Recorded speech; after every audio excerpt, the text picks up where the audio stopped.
Imagine, if you will, a disease so fast and so deadly that entire villages vanished before news of the outbreak even reached the next town.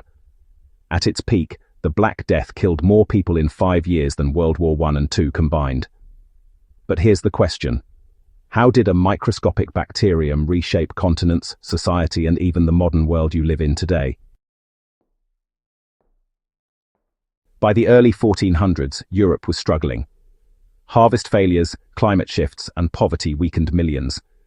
But nothing prepared the world for what arrived in 1347, carried quietly aboard merchant ships docking in Sicily. This wasn't a single illness. There were multiple forms: bubonic plague, swollen buboes, fever, and a death rate of 60 to 70%. Pneumonic plague attacked the lungs and spread through the air, often 100% fatal. Septicemic plague infected the bloodstream, killing victims in a single day.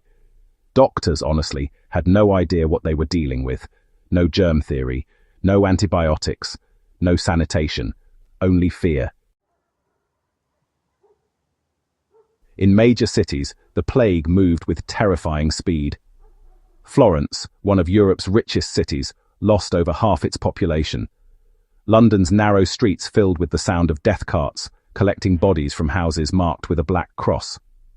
In Paris, so many died so quickly that mass graves had to be expanded repeatedly. Trade collapsed. Food production stalled. Priests, doctors, and officials fled.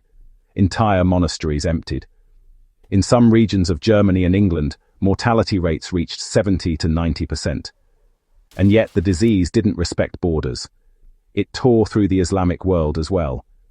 Cairo, Damascus, and Baghdad all recorded catastrophic losses. In China, earlier waves had already killed tens of millions. People desperately asked, why is this happening?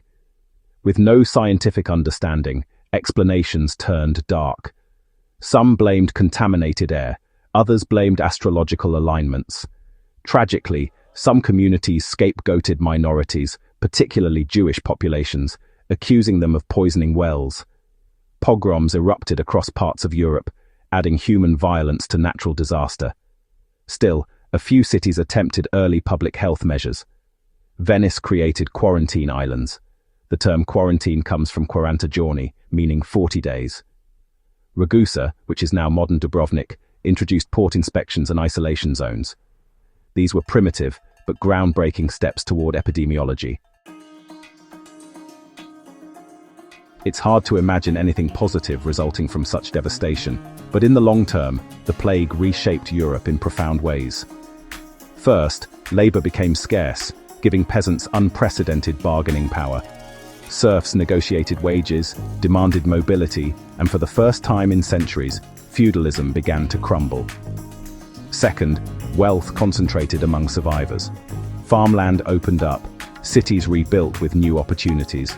In some regions, nutrition and living standards rose because there were fewer mouths to feed. Third, the church's authority suffered. As priests died or fled, many people questioned old religious structures. This slow unraveling helped pave the way for later movements like the Renaissance and the Reformation. And finally, governments started experimenting with public health border checks, urban sanitation rules, burial regulations, even early disease surveillance. These efforts laid the groundwork for the modern state's role in health and safety. The Plague of Florence in 1348, chronicler Giovanni Boccaccio wrote that people dropped dead in the streets, inspiring his famous Decameron, a work shaped entirely by the psychology of living through a pandemic. The collapse of English villages. Archaeologists have identified over 1,000 abandoned medieval villages, places so depopulated that survivors simply left and never returned. The Cairo epidemic. Historian Ibn Khaldun lost both of his parents to the plague and wrote that the world had been changed by a violent transformation, a phrase historians still quote today. Each example captures how the Black Death didn't just kill, it transformed culture, literature, economics, and identity. Modern outbreaks from SARS to COVID echo patterns seen in the 14th century.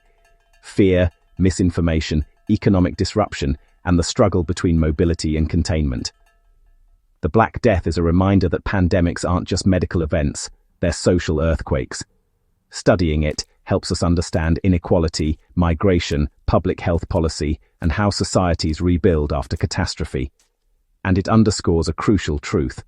The next global pandemic will test our systems just as the Black Death tested medieval Europe. If this deep dive gave you a new perspective on the Black Death and its lasting impact, hit like, subscribe, and tell us what part surprised you the most.